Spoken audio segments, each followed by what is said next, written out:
आप सभी को धनतेरस की हार्दिक शुभकामनाएं। आज मैं आप सभी को धनतेरस की 3 पौराणिक कथाएं सुनाने जा रही हूँ। इन तीनों कथाओं का ही अलग अलग रूप से विशेष महत्व है। धनतेरस का त्योहार दिवाली आने की सूचना देता है और ये कार्तिक मास के कृष्ण पक्ष की त्रयोदशी तिथि को मनाया जाता है। धनतेरस के दिन शाम के समय यानी कि प्रदोष काल के समय धनतेरस की पूजा की जाती है और ऐसा माना जाता है कि इसी दिन भगवान धन्वंतरी वैद्य समुद्र मंथन के समय अमृत कलश लेकर प्रकट हुए थे। इसीलिए धनतेरस के दिन बर्तन खरीदने की भी परंपरा है। भगवान धन्वंतरी को देवताओं का वैद्य माना जाता है। इनकी पूजा करने से आरोग्य और सुख की प्राप्ति होती है।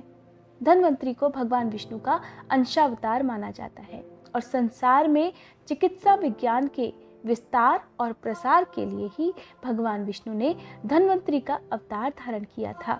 आइए सुनते हैं धनतेरस की कथाएं। पौराणिक कथा के अनुसार एक बार की बात है, भगवान श्री हरि के मन में अचानक से विचार आया कि उन्हें एक बार मृत्युलोक अर्थात धरती लोक का भ्रमण करना चाहिए। जब उन्होंने अपने इस विचार के बारे में देवी लक्ष्मी को बताया, तब उन्होंने कहा कि मैं भी आपके साथ चलना चाहती हूँ। जिस पर भगवान विष्णु ने कहा, मुझे इसमें कोई भी आपत्ति नहीं है, लेकिन वहां आपको मेरे कहे अनुसार ही चलना होगा। और देवी लक्ष्मी इस बात के लिए तैयार हो गई। कुछ समय के बाद भगवान विष्णु और माँ लक्ष्मी दोनों मृत्युलोक यानी कि धरती लोक पर पहुंच गए। कुछ दूर जाने के बाद भगवान श्री हरि ने माँ लक्ष्मी जी से कहा, आप कुछ समय के लिए यहीं पर रुककर मेरी प्रतीक्षा कीजिए और जब तक मैं लौट कर ना आऊं आप कहीं मत जाइएगा। उस समय तो देवी लक्ष्मी ने भगवान श्री हरि की बात मानकर उन्हें हाँ कह दी, लेकिन थोड़े ही समय बाद वो जिस दिशा में भगवान विष्णु गए हुए थे उसी दिशा की तरफ चल पड़ी। अभी माँ लक्ष्मी उसी दिशा की तरफ जा रही थी कि तभी रास्ते में उन्हें पीले पीले सरसों के लहलहाते खेत दिखाई दिए। इन फूलों की खूबसूरती को देखकर देवी लक्ष्मी बहुत प्रसन्न हो गई और उन्होंने सरसों के फूल तोड़कर अपना खूब श्रृंगार किया। जब वे थोड़ा आगे बढ़ी तो उन्हें गन्ने के खेत नजर आए और फिर देवी लक्ष्मी गन्ने के खेत से एक गन्ना तोड़कर चूसने लगी। तभी वहां पर भगवान विष्णु आ गए। उन्होंने देवी लक्ष्मी से कहा, देवी ये आपने क्या किया? मेरी आज्ञा का पालन ना कर किसान के खेत में चोरी करके तुमने मुझे बहुत दुख पहुंचाया है और जो चोरी तुमने की है मैं उसके लिए तुम्हें श्राप देता हूँ कि तुम्हें इस किसान के घर पर 12 वर्ष तक रुककर उसकी सेवा करनी होगी। इतना कहकर भगवान विष्णु क्षीर सागर को चले गए, जिसके बाद माँ लक्ष्मी जी 12 वर्षों तक किसान के घर पर रुककर उसकी सेवा करती रही। देवी लक्ष्मी एक गरीब औरत का रूप धारण कर उस किसान के घर पर जाती हैं और किसान उन्हें अपनी बेटी की तरह अपने घर पर रखने के लिए तैयार हो जाता है। इस प्रकार देवी लक्ष्मी के किसान के घर में निवास करने से उसका घर धन धान्य से भर गया और 13वें वर्ष जब भगवान श्री हरि देवी लक्ष्मी को लेने के लिए आए, तब किसान ने देवी लक्ष्मी को विदा करने से मना कर दिया। तब भगवान श्री हरि ने किसान को समझाया कि माँ लक्ष्मी जी कहीं भी एक जगह पर नहीं रुक सकती, ये तो चंचला है। परंतु फिर भी किसान कुछ भी सुनने को और कुछ भी मानने को तैयार ही नहीं था। किसान की जिद देखकर देवी लक्ष्मी को एक उपाय सूझा। उन्होंने किसान से कहा, कल तेरस के दिन तुम अपने घर की अच्छे से साफ सफाई करके शाम के समय घी का दीपक जलाकर मेरी पूजा करना। इसके साथ ही तांबे के एक कलश में सिक्के भरकर मेरे लिए रखना और मैं फिर उसी कलश में वास करूंगी। ऐसा करने से मैं तुम्हारे घर में फिर से 1 वर्ष के लिए निवास कर पाऊंगी।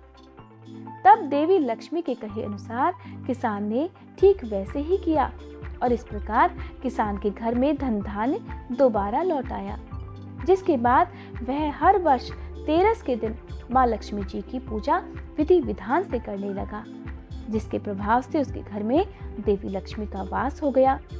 मान्यता है कि कार्तिक के कृष्ण पक्ष की त्रयोदशी तिथि को धनतेरस का त्योहार तभी से मनाया जाने लगा। धनतेरस की दूसरी पौराणिक कथा के अनुसार किसी समय में एक राजा थे जिनका नाम हेम था। देवयोग से उन्हें पुत्र रत्न की प्राप्ति हुई। ज्योतिषियों ने जब बालक की कुंडली बनाई तब उन्हें पता चला कि बालक का विवाह जिस दिन होगा उसके ठीक 4 दिन के बाद वह मर जाएगा। राजा इस बात को जानकर बहुत दुखी हुआ और राजकुमार को ऐसी जगह पर भेज दिया जहां पर किसी भी स्त्री की परछाई तक ना पड़ पाए।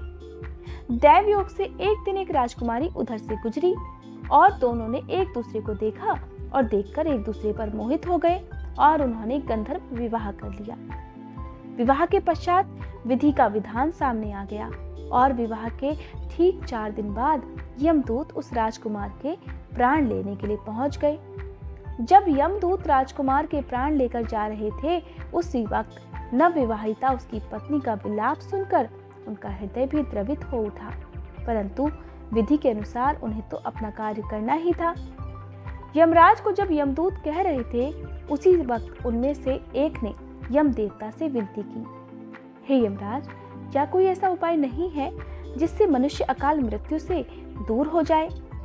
दूत के इस प्रकार अनुरोध करने से यम देवता कहने लगे, हे दूत, अकाल मृत्यु तो कर्म की गति है।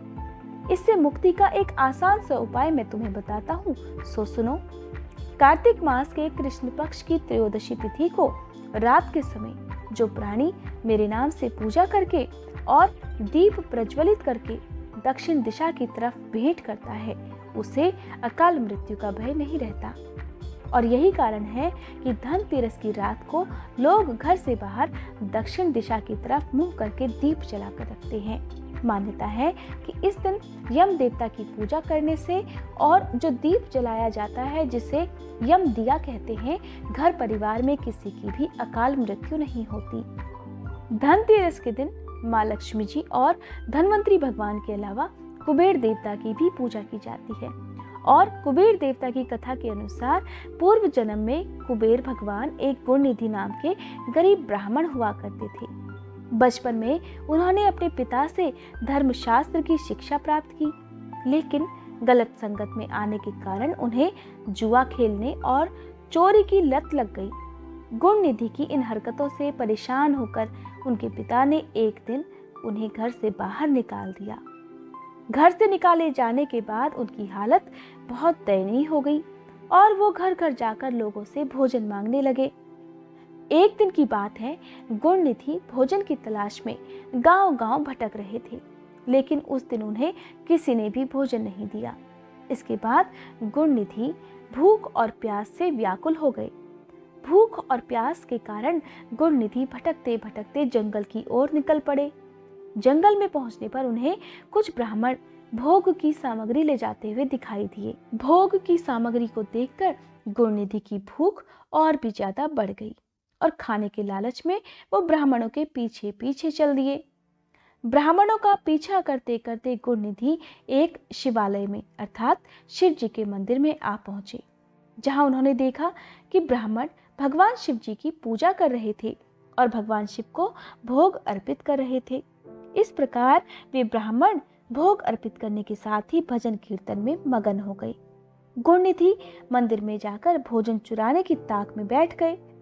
उन्हें भोजन चुराने का मौका रात में तब मिला जब भोजन कीर्तन समाप्त कर सभी ब्राह्मण सो गए थे।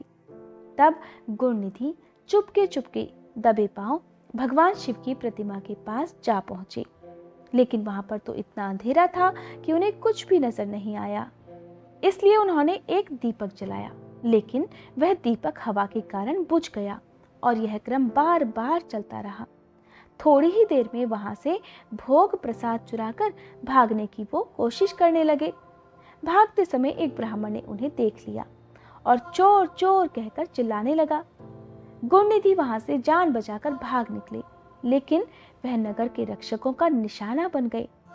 भोजन चुराकर भागते समय गुणनिधि की मृत्यु हो गई, लेकिन अनजाने में उनसे महाशिवरात्रि के व्रत का पालन हो गया, जिसके कारण वह उस व्रत के शुभ फल के हकदार बन गए थे। अनजाने में ही महाशिवरात्रि के व्रत का पालन हो जाने के कारण गुणनिधि अपने अगले जन्म में कलिंग देश के राजा बन गए। अपने इस जन्म में गुणनिधि भगवान शिव के परम भक्त हुए। वह सदैव भगवान शिव की भक्ति में ही खोए रहते थे।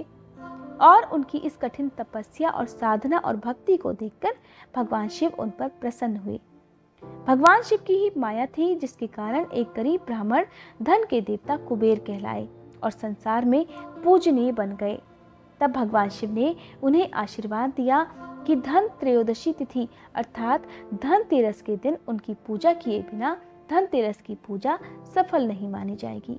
यही कारण है कि धनतेरस के दिन कुबेर देवता की भी पूजा की जाती है और कुबेर देवता को धन के देवता अर्थात धन प्रदान करने वाले देवता माना जाता है।